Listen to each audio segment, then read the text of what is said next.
I'm responsible for task 4, which is about setting up a booth and do our presentation during the poverty awareness week. And during task 4, students will be first having some discussion on how to set up the booth. And they need to brainstorm ideas. And in order for them to conduct the brainstorming process, they are given a text about how to set up a booth so that they will have a rough idea. And then they can discuss with their classmates and collaborate to come up with a plan, which is the product, the plan on how to set up the booth in part A. Now let's move on to talking about the summary of task and language objectives. Okay. In part A, the purpose of it, is to let them brainstorm some ideas about how to set up a booth, and then members of the club will come up with a booth and do presentations at the booth to visitors. The knowledge and skills include speaking to verbalize their thoughts clearly. For example, when they have a rough idea of how to set up the booth on their mind, and then they need to talk with their peers on how to set up the booth, and during the process they need to articulate their thoughts.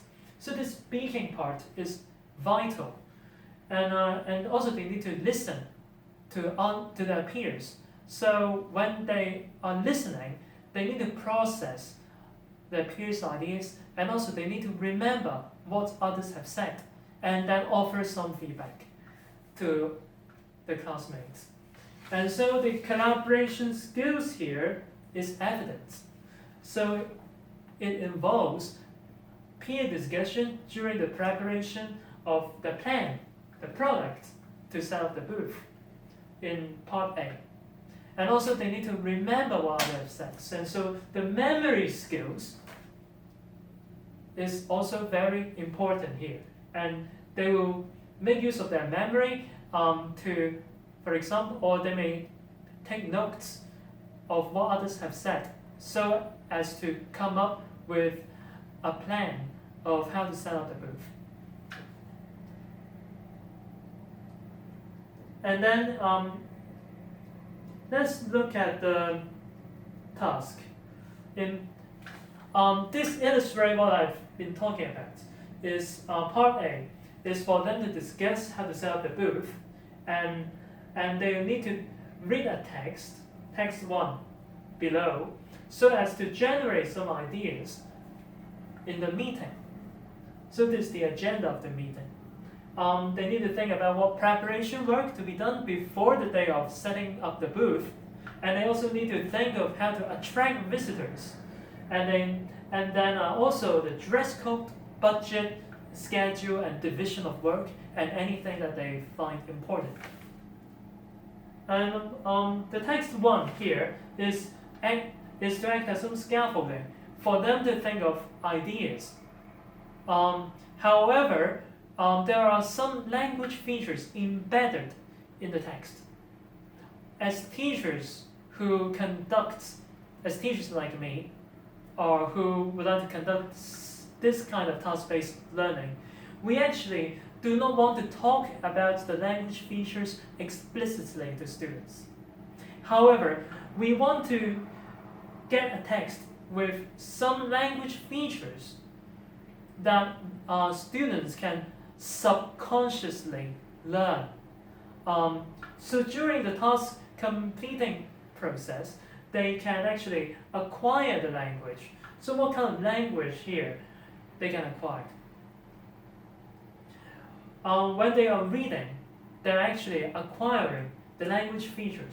For example, there are some imperatives here. Be careful. Always ask the show promoter. So these imperatives are very frequent in the text. And also there are there are also some conditionals. For example, here we see the word if vendors are allowed to distribute material. So, and then another if they allow this, be careful. And so these if clauses provide different situations that they may encounter when setting up a booth. And so when they read the text, they can subconsciously acquire some language features which can become useful for them in their future reading. So reading this text can allow them to have a lot of understanding of different language features in this genre.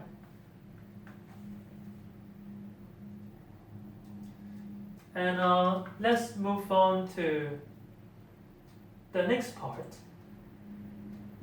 The next part is part B. Members of the club will read an article and text 2, another text here, which acts as some scaffolding for them to carry out their discussion. And what are they going to discuss now? Remember, in part A, they've discussed how to set up the booth. Now part B, they need to discuss how to do an oral presentation at the booth. So at the booth, they need to present ideas to the visitors. And they need to think of some ideas to deliver information about poverty of Hong Kong and what kind of skills are involved. The most important skill here is, again, the speaking skill.